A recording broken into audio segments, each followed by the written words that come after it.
Lord of foi upu e panu leo tia foi tauina o mea ola fo ia fai te tasi maona apa au leo ua whaata rio ai ua mata atoa i la tolu tonu na to te le mapu lava i le au ma le po i le whai atu e pa ia le alii le tu ai e ona le maosi uma lava o le soifua o loo soifua foi o le afio mai ya si vei tauina le Papelonia le. Let me read this in Revelation chapter 4 verse 8. Each of the four living creatures had six wings and was covered with eyes all around, even under its wings. Day and night they never stop saying, Holy, holy, holy is the Lord God Almighty, who was, and is to come. Ia upuna e tu mua e tātou whaafino inga i le neita e au i le atu tōro mafuta mai so se maenga lava o le langa. Ia whamanuia le atua i lau whaafonga e nisfo i nea i tātou se Francisco, se no se, ta mama tina matua o lo mo nea mnoa, ia whaatalo whatu le pokalama, ma ia te au, ia male Prestige, ia whaafino i whapitoa atu ai, le tātou whailaunga whapitoa, ia o le sunga ia Pastor Manuao Maui'a, e o ia leo le alo filifina le au tāua mo i tātou i le nei tai au. I would like to take this opportunity to give you a master welcome, greeting you, especially those who are listening and watching from far and near. So bless your heart. So our speaker this morning is Pastor Manuao Maui'a. So he is the one who breaks down the bread of life for the blessing of all of us who are here and listening in our live stream this morning. So, Papelonia le atua I lau whaafonga I le nei tai au.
lava le tua le tai au whaftai mo le pese matangofi sa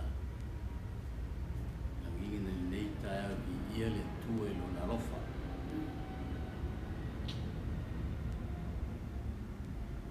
O te toe whatalofa atu i atu tuuma e umawhai o na whalonga mai fo i tātou porkalama e pēra masani vai asu te tasi la tātou live stream mai San Francisco ia po whelo fo e alala mai ai me e whalonga le tātou porkalama e watu le 5 bafola e whatalofa whakitoa koe i atu tuuma matalia o tuuma i la tātou porkalama e pei o na masani ai I vai aso te tasi.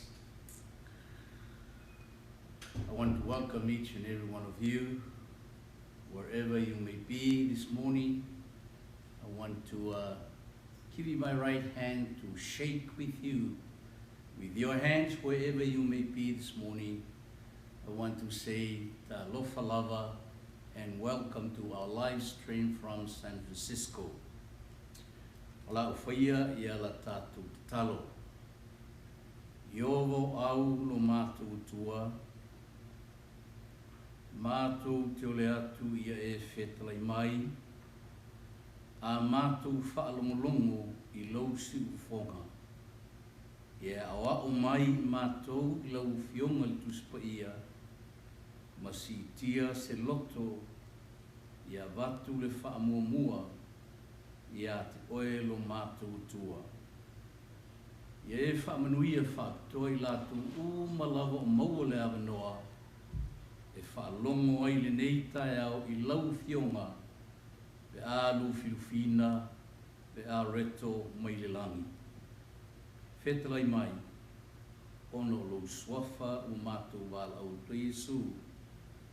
Amen. E leo po se lilo o le whaawina nei le tātou porklama po le tātou launga I vai aso te itasi o lea ua tātou o mai I le whai upo e walu o le tusi o whaalinga o lona mata upo sfumare whaa. A tonu sa tātou a o ina I vai aso ia uma vae o le whaau a ngelu e totolu lo tā ua I le tusi o whaalinga a o lona mata upo e se fulwa le wha fitu e o le iwa. Wa umana tātou susu ina I le whaau le angelu mua mua. O lo wha ngata I le whai upo e fitu a o le whaau le angelu na lua lea a tātou susu ina I le so. Whai mai ia upo le tusi o whaalinga a o lona mata upo e se fulwa le wha lau whai tuminatu I atu tau ia le whai upo nei e walu. Pai mai foi poe walu, o na muri atu ai leo le tasi angelu, ua whape atu, ua pa u Papelonia o le aitele. A wā o ia whainu nu uma I le waina o le tō sā I lana whaitaanga. O le memo mua tātou te mata wina I le whaau le angelu lona lua, whai mai upo le tusi, o na muri mai leo le tasi angelu lona winga o le awe whaau. Ua whai mai whaaptalanga a le awe whaau lea lona lua, ua pa u.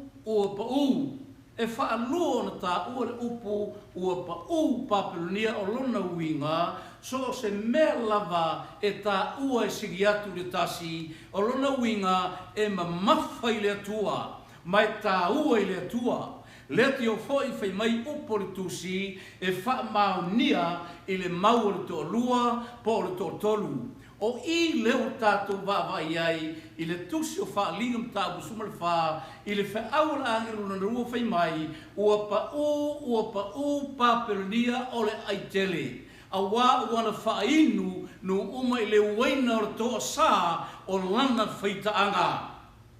Whaafonga mai lau tau, o lona winga, ua mafua ona umai i le to sao le tua ona ua lingi mai ai le tua le waina e fa pea ona fa umatia e o tapuai ia Papelonia ia fa mai la utou fai mai ua pa u Papelonia awa ua na fa inu no uma i le waina le to sa i lana faitaanga so ta watu ia te utou o le ale me ta o le faitaanga e ma sani lava ona tātou faitawina ma tātou le ngona le upu le o le faitaanga ia po le whaperetania o le fornication o lona winga o lou faita a wha Samoa ma wha whaingofia le upu lea o le faitaanga lona winga o le tangata e tele na taa o lona winga e le ngata e whailau taa i whailau taa i o whailau taa i so se mea lava te aviai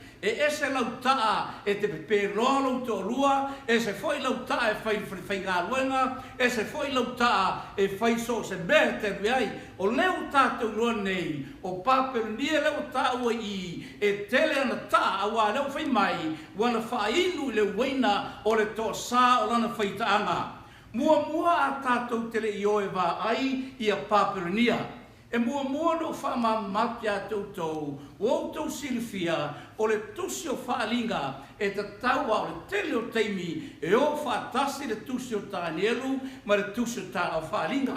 Ai mā tau foi autou, ina ua le tusi o tānielu, whai mai lainga le tue a tānielu, tānielu tā kusuma lua aron foi koe whaa. Tānielu ia e puni nei upu ma wha mau wha i longa le tusi a wai tele o naso e tau whaturi ai fo i tangata e tō tele pe a o i ora taimi o rei unga whai mai whaamtalanga a le atua ia Tānielu ia e puni le tusi aisa a wai tele o naso ona umalo le tusi o Tānielu ta puni le tusi o Tānielu ai fai mai whalainga le atua a o oe Tānielu e a luatu se i o le unga a wā e te toe e te marolo e te tū mai fo i lau tofi pe a o le unga aso o lona winga leo tau mai a te tātou o le tusi o Tānielu e ta tau ona tā puni aisa a wā telo naso a le tusi la whalinga o le tusi o whaalinga lea tātou te suisuina nei, whaalinga mtau kusuma le whaa. O lo tā ua mai lava o le tusi o whaalinga e sau mai le upu whaali. O lona winga o le tusi o Tānielu tāpuni, a o le tusi o whaalinga whaali aisa mea tawainu whaali tusi o whaalinga.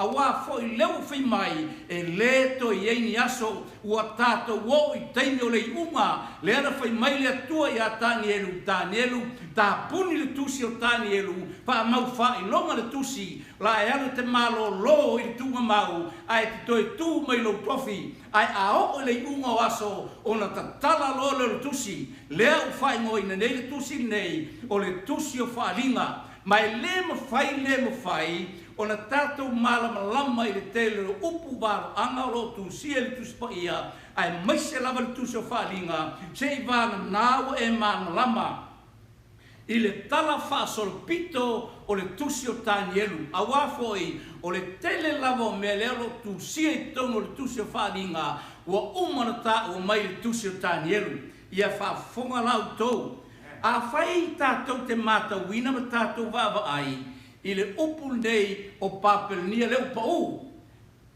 O le memo mua e le taun tātou vāvai ai, o ai Papelonia le tau talai ai.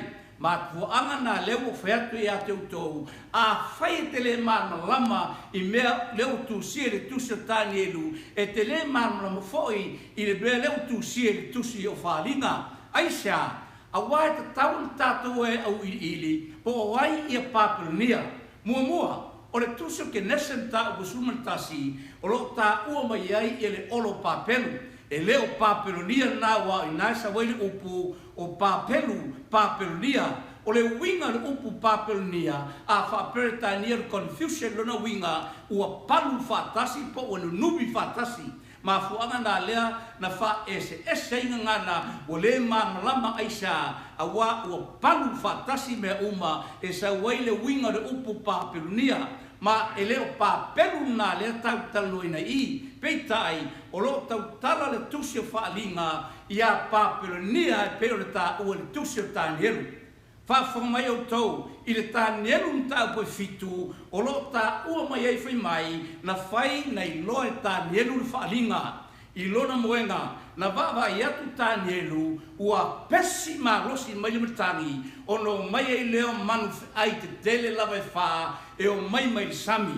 Lau ta watu ia tau tau o le upu waro anga o sami o lona winga o le me tele ei tangata o manu ai o lo ta ua mai foi tolo le tuspa ia I le tusi Tanielu ta koe fitu fai mai o manu ai ane ei loa o motu o tupu po tai o malo ia whawhonga mai lau tau ina ua wa ai e Tanielu le whaalinga lea whai mai na wa ai atu Tanielu o pesi mai ia matangi ma tūlai mo mai e manu ai e wha mua o le manu ai e peo le leona lona lua o le manu ai o le urosa lona tolu o le na Mary ma le whao manu ai na pesi mai le sabi fai mai le tala tusi o le manu ai lea e le I avea ia I Tanielu sona ingoa aisha a wa le manu ai lea e malo matautia ma Maui'a.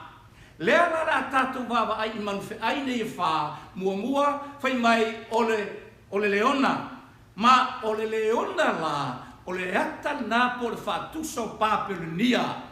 Lea na fai mai Nebukadnesa woutou silfia ia le mea no ia Nebukadnesa. Ina ua whelo wai ia Nebukadnesa I lunga le mohota le tupu I le tasi aso. Fai mai whantalanga na whewhete e loto Nebukadnesa I lo le whaamaurunga wawa I atu le mata go fie o lona maa lo Papelonia.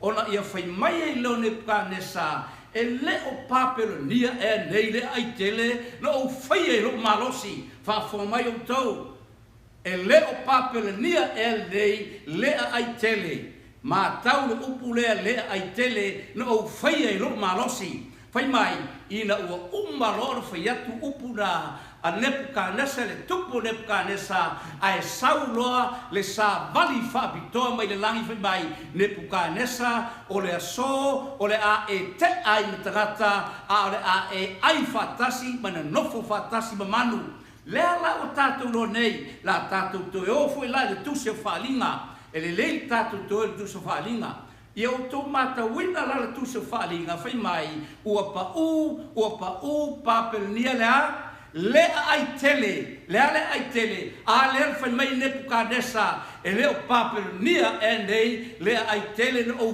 whai e lo malosi mua leo tātou wawa I nei tātou loa o Papelonia nei o lea ai tele lea o lo tā ua mai lea la tātou wawa ai a tiri usoe tu whawhine o Papelonia la lea whai mai whamtalanga al tusi ua pa u la whaama mawha mai e le tusi o whaalinga ua pa u whaapewhea ia whaafong mai o le taimi o le tātou la umuni atu o la u whaamatala ia te utau e mafuanga ua pa u ai aisa wana whainu nu umalalari le waina le tō sā o leisi foi la mea e te taun tātou wawa aipo le ale winga o le upo waina le tō sā tau silfia le la wawta utua ia te utau o le waina le whai mai wo ona nai tangata nu umalona winga o false teaching a Papelonia Woe, leo ta wati a te utau o awa onga sisema, o onga pepelo,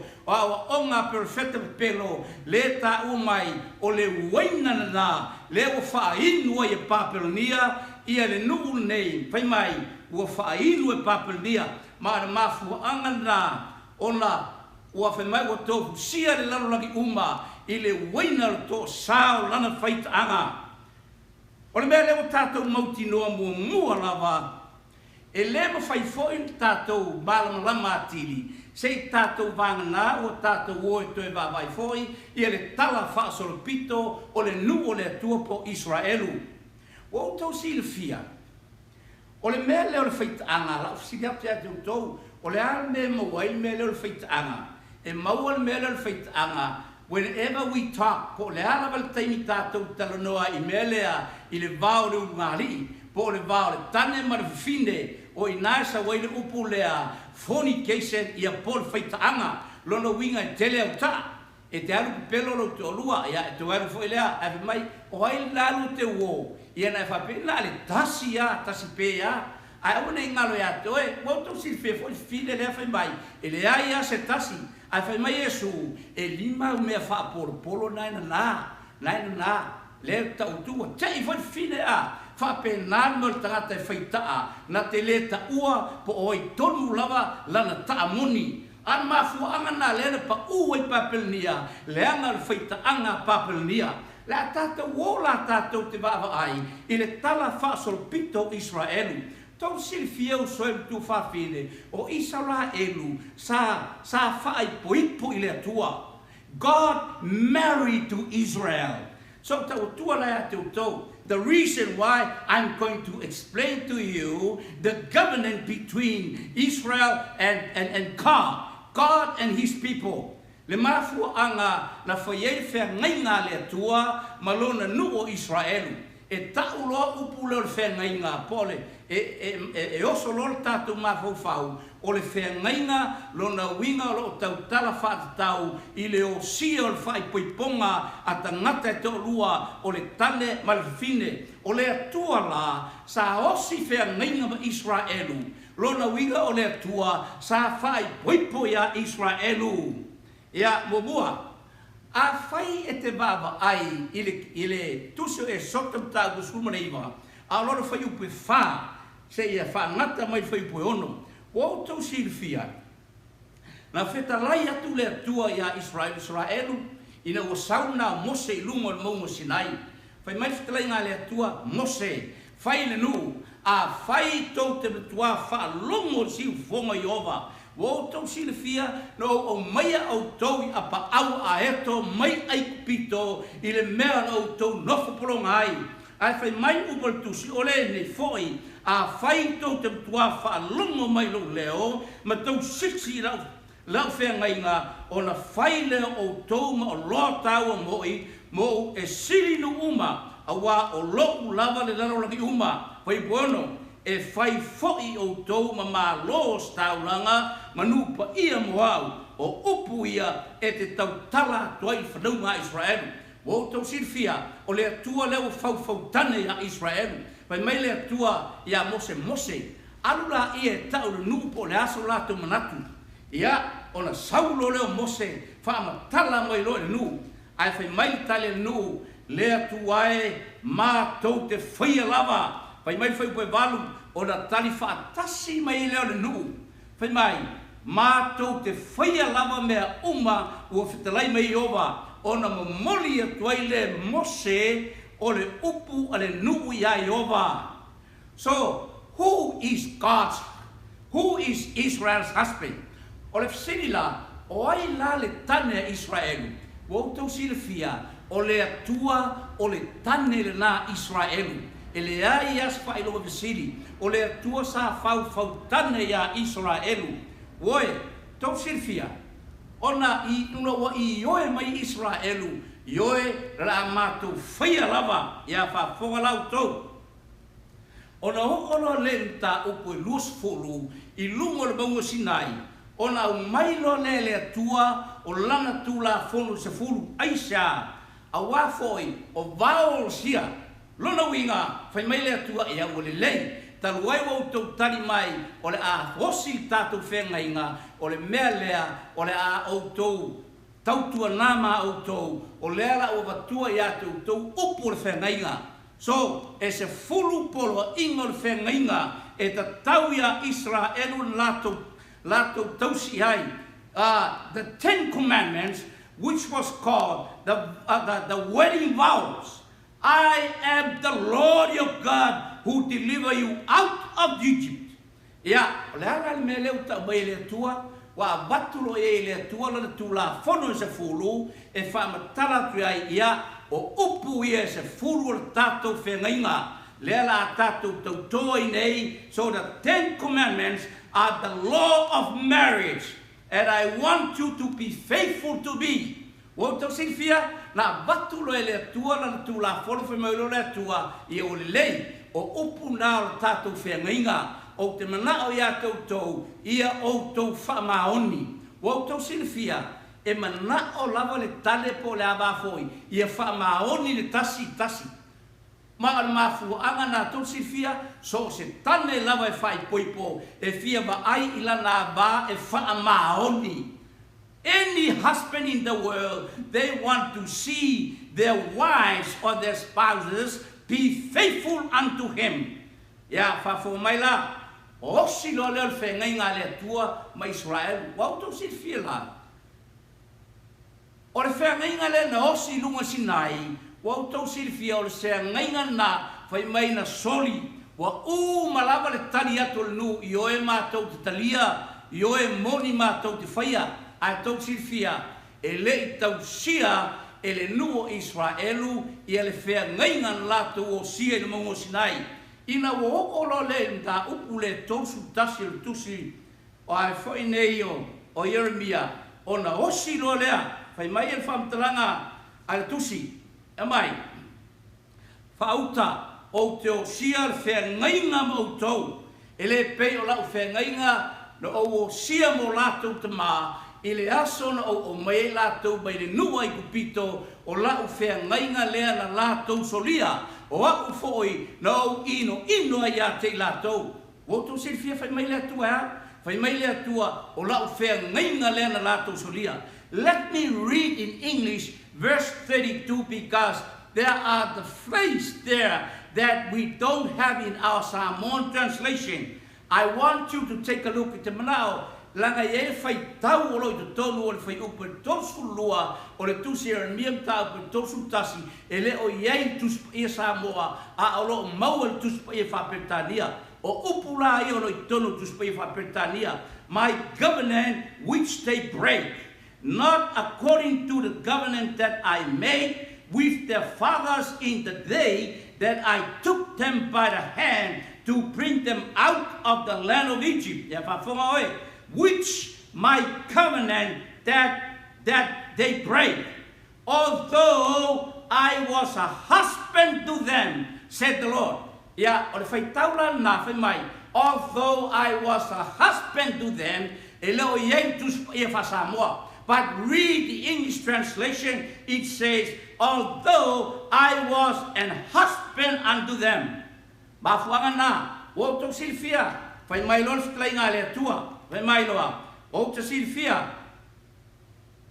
ele pei o lau whea ngainga no o sia mo tau te maa, i le aso na o tango i o lātou lima ma o mai o tau mai le nua i kupito, o lau whea ngainga lea na o tau solia o na lātou solia. Ai whaafonga lau tau strenga le tua, a o le nei le whea ngainga, fau o te o sia ma le a inga o Israelu. Pe a ma vai aso, o te tuina lau tū la fono i au tau loto, ea? Whai mai lea tua, lau tuina lau tū la fono i au tau loto, ma o tū sia i le papa o tau loto mai lau tū sia i to tonu i au tau loto. O lea lana ato e osi fo e lea tua, lana whengainga whai mai a, o lau whengainga nei, fou le la o sia mautou, o te tuina atu i to tonu i atau tou, ma o tū sia i atau tou whai mai, e le toe a o i fo i se tasi le latua oi, po le tangata i lona uso, aisa, a wā e iloa au e tangata uma, o tangata li a toma, tangata nu a toma li, whai mai, e le toe a o i fo i se tasi, aisa, a wā fo i wai loe tagata le tū la fono le tua, o le wedding vows da lea na whai e le tua, whai mai, o le a le ngata ua tu e le tua tonu ia te lātou aia, a o le a tusi o lātou loto, whai mai, o lātou anga sala foi o te le toi mana tua. O te whama ngalo i lātou a miolanga. That is what the Lord said. O le mea nā leu whatarai mai o whi mai, o te whama ngalo i lātou a miolanga. Aisa, a wā ua tusi e lea tua, lana tū la fono i to tonu o le loto tangata Israelu, i a po lea vā lea tua e peon tā ua. Wautou si fia le tio whai mai tu sa salamo, amu ia le tangata e le sa vali whiwlinga a miolanga, e le tu fo ia na fo e ta wemu, ele ai e mafau ia i le tulafono e manatu ia ma mafau i le tulafono ai ova i le ao a tome le po whaafonga tau whai mai o ia fo ia whape o le la au tau i tawhane o vai tawhe e fua mai o na fua i ona lava tau e manuia fo i mea uman te whaia tau sirfia o le ale mea leina benefit ia whanau le tua e mafau i le tulafono langa o le wedding vows na le tua montangata e mafau le tulafono i ova i le ao a toa mo le po mafuanga na whaimata la tusi o le mea lea e le tu o tuai e a miolanga i lumo le whamsinonga e le tu fo i e gasala i lumo le whapotonga o e a mioleanga o tau sirfia usoe o le mafuanga na leo whaimai ai whaimai tala tusi e le ai a seisi awala e mawhai ai o na sustain pe tu maupea ia le kalesia po le nua Israelu i le lato wedding vows ia po upu ia le lato tautoa ai i le whengainga se i vaga na le lofa o le atua ia te lato ma o leo tatou loa nei o le mafuanga leo tupu ia Israelu o le an mafuanga e le whamaoni Israelu she committed fornication with other nations o tau se fia mafuanga leo mafuai o le alma utupu ua whaitaanga Israelu maisi malo. Oe, tau sirfia o le mea tonua na le ino iei le tua. Aua le whaitaanga ia Israelu, tau lava o ia o le tua. Aia aua le whaitaanga Israelu, ia na ia watua isi malo. A whaitawina, ia le eskeru tabu suruono whai mai, ua whai loia Israelu. Ia po Yerusalema, o ana mea nei ino sia, e ino i le atua. Wau tau sirfia, o le mita i o Israel, e mita whai mai, oh, I am beautiful. O le mea nan whai mai Israel, I wau tau sirfia, who beautified Israel? God beautified Israel. Lona winga, o le atua sa wha au le leia ia Israel. Ai whai mai tala tusi, ua matua mita lava Israelu, o le mafuanga lea, ua whaita angai, maisi nua laurangi. So Israel became a harlot. Mai o te manao lai ta wati a tautou, o Israelu, ina ua whaita anga maisi balo, na avea Israelu, o le whawhine talitane, ia whafo mai. Te manao e, whawhaingo fie tatu ngana, i le upula le whawhine talitane. Sa, whai atu matu ainga tala tonu po. O le mele o le whini talitane no winga, e whatalitane luma latu whale ana tane. A saua lea tangata ia wala ua, ia sau, mea na e tau o le whini talitane. Ai a whasa moa la e leo, whasa moa tau fie lava maramra mai. O le whasa moa o le prostitute luna winga, o le whini se tu lo o le uputo ia tau, o le whini pa umutu. O le ngana Samoa, excuse the language, but that's exactly what it means here. O lona winga, ua umano si whea ngainga le atua ma Israelu, a ua toe alu ia Israelu i leisi tane ai leo le atua her husband. So praise the Lord. Now we have seen, o lela, ua tatou lo nei, es kianum tabus ron whain sulima whai mai, ua ta ua nei Israelu o le prostitute o harlot. O le ale ingo ta ua Israelu, ua ta ulon whai ingo Israelu o le whawhine taritane because he committed his abomination. Ai sarma fuanga, tau sifia, lera ua whaia Israelu ia le mea ino sia i luma i ova. Tau sirfia u soem tu whawhine, o lo ta ua i tonu le tusi o te tonome. E iai mea ino sia lea e whaia e le nuo Israelu. Lau tau tua tau tau. A whai te whaita wina i le tau nome mta ua skuma le wha. O lo ta ua mai whai e lea tua. O manu nei tau te ai, o mea nei tau te le ai. O mea le ai e whai mai o ta ua e lea tua le whai pelua. O le tau nome mta ua skuma le wha. O mea ia e ino sia i ova. Ma o le tele o mea leu ta umai e aua tau te ai, e ta umea na o le abomination, longa winga, detested by God, longa winga e ino iai le atua. O le soto mtau pe lus fulu fai pe fai o le ono fai mai. E te fai atu, awa te fai mo oe ni tupua o tā. Aisha, awa o iova logo tua o lea tua fua. Aisha la mea lai fai mai lea tua e lea fia i tupua o tā ifo iai. Lea na foi o porkalama le tua na o ia lava le husband na o ia lava le tua e ta tau o na tua iai Israelu e le mana o e tāli whātangata e ifo iai Israelu o le mafuanga na a e wa ai tu la whanolo na lua o le tau o mailanga o le wedding vows na a le tua ma Israelu aua tau te whai mo tauni atu ese i uruma, aua te whai mo o ese te pua ua tā, po se whātusa lao se meo le langi runga, e o ese whātusa le meo le langi. Whai mai, aua te whaia, aua o iova lau tua o lea tua e fuā. E ale tua e fuā pe a whai te alu, e au nei sesi atua, e fuā pe a whai, e te alu e whai sesi tangata mautane, a o le eile tua, o le husband to the wife. Ia whaafonga foi la. Ina wa fitalai le tua te tonomu tāku sulvalu. A lon foi po iwa o sulua fai mai. A tau o le nuu lea. Lea foi na mai e iowa ia te utau fai mai. Aua nei e whaawao. Ia na mea uma e fai. Fai mai. Aua foi ne utau whaawao. I mea ilo sia nuu nei pēr fai. E whaola tia oi le nuu foi nato i ovalo tua ia te oi. A fai ta wino fai was fulu mai. Aua nei loia te oe se tasi na te whaui o nāno a tari le afi. Se tasi e fai toa fiti whatau lai. Ea, fai mai. Aua nei loe seisi o tou. Po se tasi o tou. Se fai toa fiti whatau lai tu. Aua nei loe se tasi o tou. Se I ite iao le langi. Po se sa iri whai longa. Po se tau lai tu. Fai mai. Aua nei va ai sesi o tou. Rona winga, aua nei iai I e kalesia po tangata Israelu.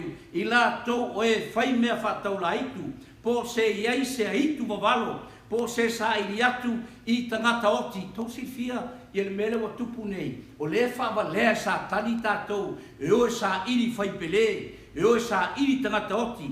Ia na tele ia leo tupel au whai pele la tou. A o le mea pepelo, tau se fia o mea nā o fitalai mai lea tua e ino sia e lea tua. Oe, e matua ino a lea tua, iwa aitua I ngā mea nā. Ia whawha mai o tau. Tau se fia o mea ia leia na whai e tangata Israel. Whai mai o ta wali o lata ulo mata. A whai e te tilo le tusa e skelum ta o nusu tolu, a lona whai upe fast food. E o ia Israel o uman fai e whai mai o ta wali o lato loi mata. Sau tawa pia te utou. O le ara mafu angan ta wali ai. Ina ia whato sina mai ia isi ta ngata ia te lato. Woe o le porka lama le atua o le nua Israel. I oe whato sina mai isi ta ngata e ave I le tane. E ave I le atua. Mai, a fai ta wina le skelu suluono, fai upe luas suluono, o lo ta ua mai e ia te tātou, fai mai. La fai ta anga I le lua Israelu, ia ai kupito. Fai upe luas suluvalu, ele ngata fai ta anga ia ai kupito, aina fai ta anga ia Asuria. Ele ngata whaitaanga ia Asuria, ai whai mai le skelu fo tau pe skuma le ono, whai upe luas fuiva, na whaitaanga foi ia Papelonia. O na whai ngoro le le tua, I le whai upe tau skuma le lua whai mai, o oe la Israelu o lokto lua, o oe o Israelu iu, whai mai, o oe o le ava muri lulua. O, tau si fia, a fai ngoloa e se tane lana wafa mo le va muri lua o le ngola le tua na fai ai Israelu o tou muri lua ai sea a wa foi o le mele tou te faia o tou o e fa tasi ma faita ana fa tasi ma tangata le lolangi Jeremia le ta o mai a te tatou fai mai ia fai tau tu se Jeremia ioe o leo feita anga fatasi ia e to e mafau faula I le mafuaaga lea ua paʻu ai Papelonia. O le feʻau la agelu lona lua lea ua tau ate ateu tufai mai. Ua mulimuli foi le tasi agelu ua faapea mai. Ua paʻu Papelonia le ai tele. Aisa auā ua na faaiinu nuuma I le waina o le toʻasā o lana faitaʻa. Lana faitaʻa ia faafo mai o mea umana e tuā inosia Iova. Tau silfia. O aisi tele na mau mea inosia Iova sa faia Israel. Le Levitiko mtau suluvalu le lau wheteurat. Ina faia tuia le whanauga Israel. Ia whapea atu ia te latou.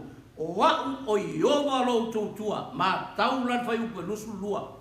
Aua lua te mamoe ma se tane e peo na mamoe ma se whawhine. O le mea inosia lava lea. Ea, o le ala tala al tusi whai mai. Aua lua te mamoe ma se tane e pei o na lua mamoe ma se whawhine. Leanga ia e ino e ele atua. Ia whawhai ngō whiere ngana. Se I tu rou lava lona winga. Aua le mamoe le stene ma le stene. Aua foi le mamoe le stama ma le stama. E sape se ma fai leo nei feusu inga whaungali. That's wrong. Aisha, ale o tau tua. Fai tau tusi o le Levitiko lena o tau tua ia te utou. Al fai upe lua skulu le lua. Ia e alu lo fale ma ia e fai tau. Aisha, awa e wha mala ma lama mai woe. Awa no moe le stama. Awa no moe le stene. O taimine le tātou fai mai o le wha Ia lua o le lesbian po la ia le ingoa. I don't know. You name them. You understand. Ja, la officiële auto tot se fia. O Israel, e ei foi doras. E ei foi ana, e ei foi ana fanau. Ja, taluai e util tatu teimi. O lea lala o mai ia tu the greatest abomination. Le me pito I siri lava. Oe, o le me pito I siri ona ino sia le atua.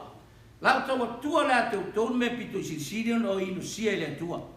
Ai ei so taimi, te whaita wina la le eskielu mtau koe walu whai wasulu ono man whai wasulu fit.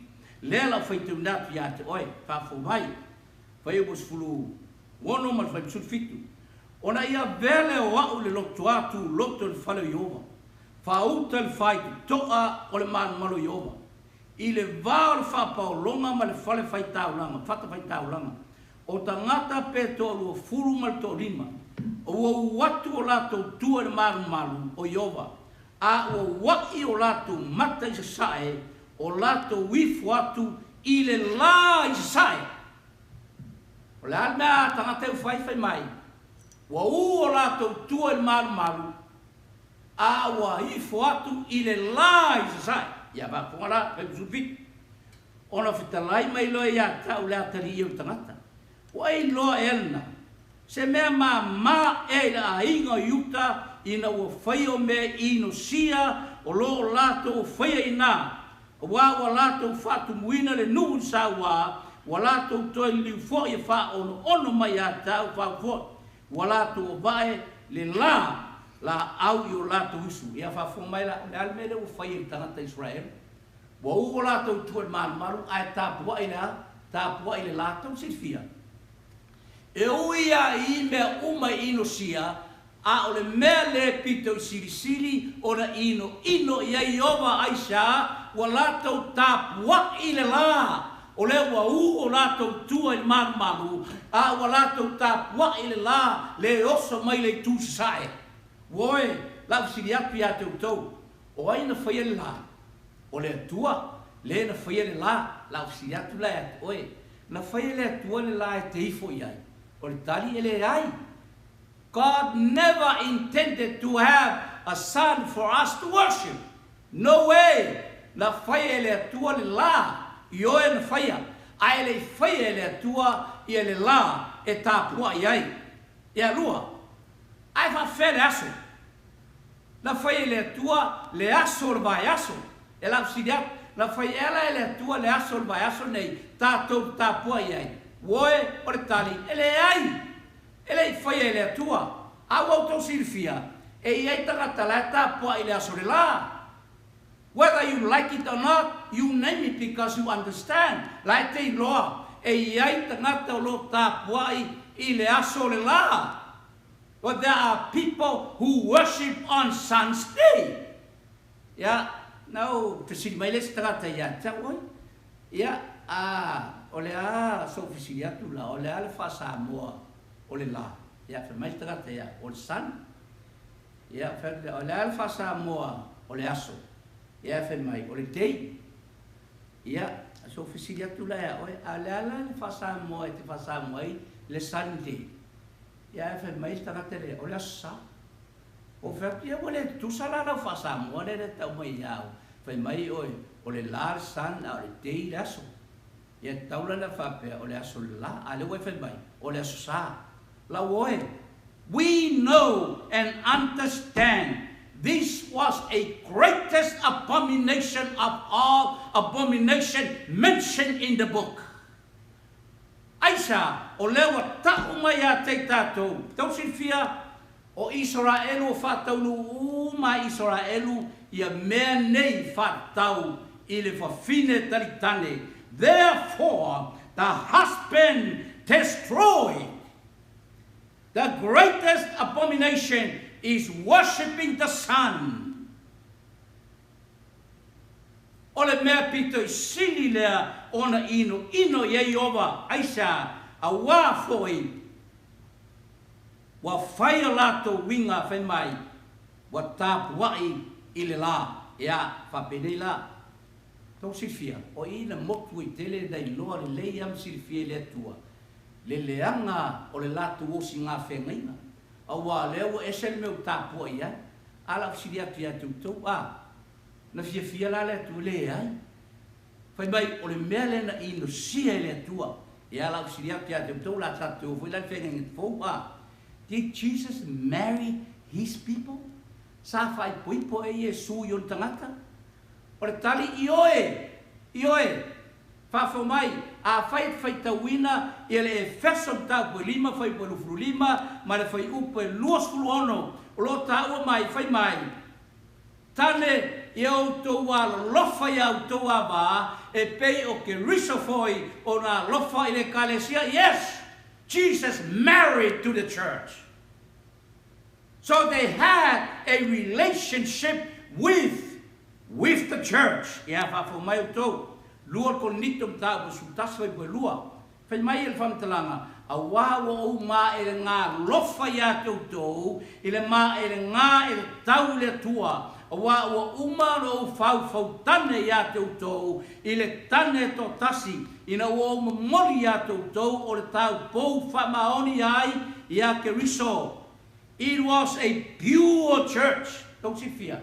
O le almenen fai, o le ekalesia, o le ava ke riso, le fai bai, le o fau tane ya te oe, I le tane to tasi lona winga, o le marriage relationship a Yesu, ma le ekalesia. Ya, fa fo mai la. La fa pe fea le ua I ekalesia. How was the first church, the first century? It was a pure church. La tau le kalesia mama lona winga e le ai se ila le ai se pona le kalesia I Efeso mai e le ai se ila le ai se pona, but there was something happened. La le me happened e ai se mena tupu ai sa. There was an apostasy came into the church. La me tupu fai mai wofi ma lie mai loa ia le mele tau o le apostasy. Ia lau siria te tau sifia o le upu e leni o le mele o le upu le apostasy. O le apostasia e sawe le upu lea o le alu ese po le pau ese ia whaponga lau tau. A fai tat fai ta wina le Tesalonia lua tau pe lua fai pe tolu le wha. Aua nei wha se tasi a tau tau I se tonga fiti e tasi. Awai le o mai na aso se ia mua I tau nu le tete ese. Fallen away first comes first before the second coming of Christ. Se ia mua I o le tau nu o le tete ese. Ma ia whalia mai le tangata rea sala o le tangata lea o le malaia. Pai mai tala ale apostolo Paulo mai e leo mai le fio whalo mai Yesu se I mua ona te ese, se mua ona fallen away. Se mua le fai loa mai trata o le malaia, ma le tangata o le angasala.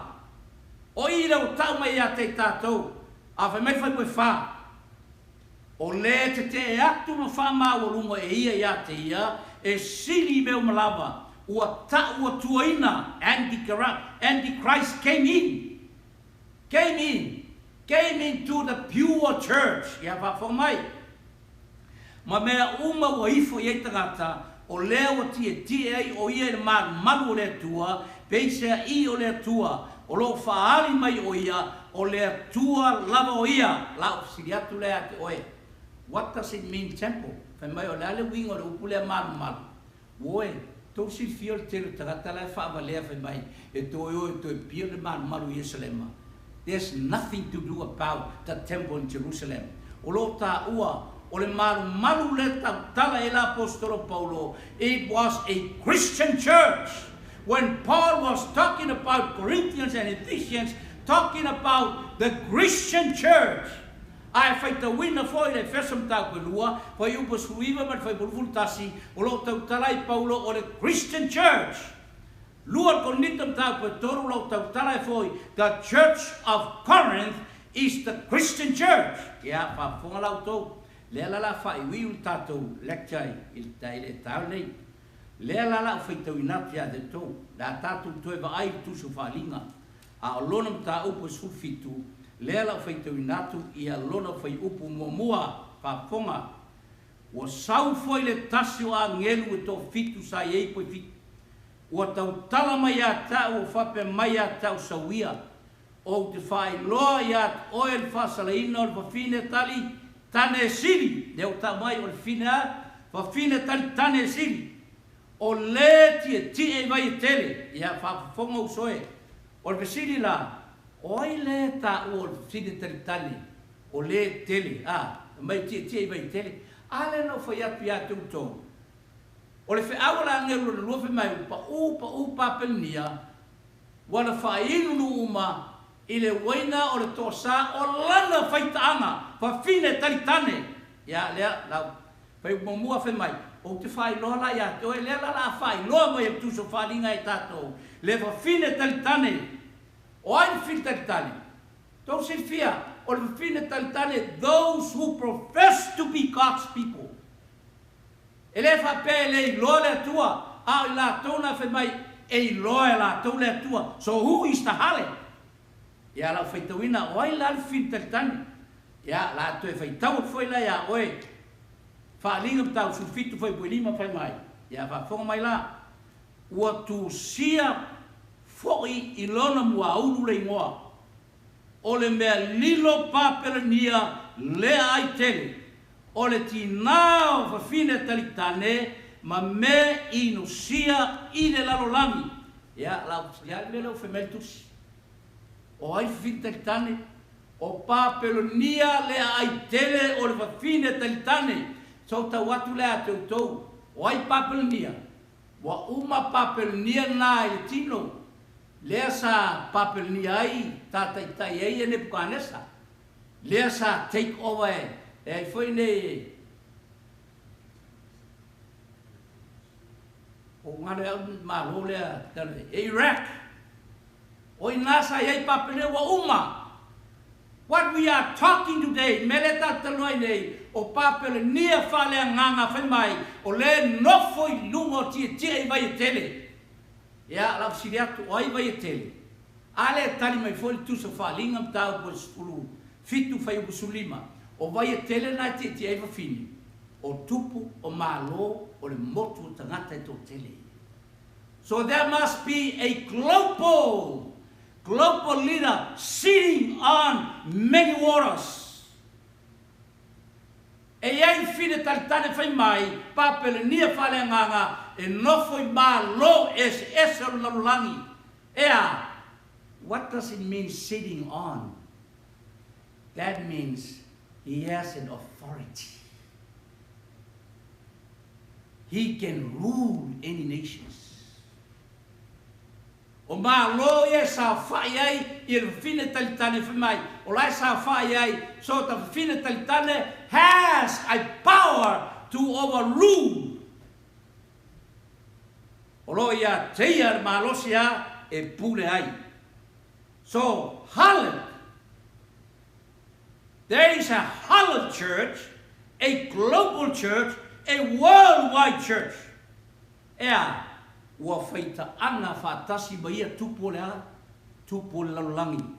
Ua whaita ana, lea le wingo le whaita ana, a le umalo tau a tea tutu, e whaita. E whaita i lea malo, whaita i lea malo, whaita i lea malo, whaita. Ea whai mai lora tala tusi. Ua tusi e fo'i lora mua ulu le ngore mea lilo, Papelonia le aitele, le tinao whawhine talitane, ma me ino sielo langi. Why? Because of her fornication, and he's a harlot. She's a harlot. Au le ala le waino lana whaitana. False teachings. O le harlot le te i lungo vaite. O le ei malana waina. Wa o na nai le lalo langi ana o oma pepelo. A oma se. O le mafuanga e le whapewa o nari pia. Awa e o nai a o oma pepelo nei. A le whawhine taritani. O nā whapewhea. Mafuanga na e whiwe la au atu le truth easting. O le ma whailanga wofi uma ia upu ia a le whawhine taritani. Le wa e o nai. O whainga tai le whata la inu wafu whau. Ai le tau o le fionga le tua. Ia whawhonga mai lau tau. O le ala le mea e te tau le whai, tau si fia. E leo tangata uma e no fwai fine i lunga o tangata uma nei. Whapea. E le anga uma tangata na le ai. E iai tangata o le tua lae, ti e fine le taimi nei. Ai whawhonga lau tau le wala au o le tua muri a le fine nei. Tangata nei, whawhonga. Whai mai. O matua alanga foi o ia ma le leo tele u whapea ne upa Papelonia le ai tele. Whalinga sfuvalu le whai buelua. O a vea foi o ia me no whai te moni ma me pui e ia nganga le anga. O le mea foi e pui ai man fere lei uma i le anga mari inu sia pei wetolu. A wā o whiinu nu uma i le waina le tō sā i lana whaitanga. O whaitanga foi ma ia tupu lalulangi. O le whaula inga o na mea whawhia fiu te mau a inga ai. E o whātau o i lalulangi. Ia whawhongara i whaupe whā. O whalongo foi le tasi leo mai le langa. Whapea mai. Lonu ue. Ia o tau o ese i atia. Ina nei whata sia o tau i ana ngasala. Ina nei tau sia o tau i ona mala. Tau si fia o soe me tau whawhin. E a? O le wala au muri ale tua mo i tātou. Whamei a? O ese mai a Papelonia. Le ana opa u. E ana o onga. E matua o nai o ia la onga pepero. Ina nei a? Ina nei tofu sia tātou i ana sala. Ma whata sia tātou i ona mala. Woe. O le last call lea. Call mai tangata umanai Papelonia. E o mai. E ara tau tue a te utou. Oi Papelonia. Ina o tusi e le apostolo o Petelu le tusi. E tusi mai Roma. Ai fai mai tala a Petelu le tusi lea. Ala e tusi mai Roma. O lo alo lo fatu i atu tau. Le kalesia mai Papelonia. I want you to think. Longu ue. I outou o ese mai ati. Nei whata sia outou. I ona mala. Batou sia outou. I ana ansala. Te bao le langi. Whaftai o e whailo mai ai mātou lau fiong. I loa lofa. Ina ia mātou loa oe le atu moni. sa tātou osi whengaina. Ia aua nei malue lue le mātou whamoe moe. Ai a vea oe le atua, o le atua, o lo mātou o una ia iaso uma, se io ina ea whio mai. Whamanuia, le au whaalongolongo au tangata o lo mwhairu whaafonga mai, i lo suafa o mātou wala au tui ne Yesu. Amen.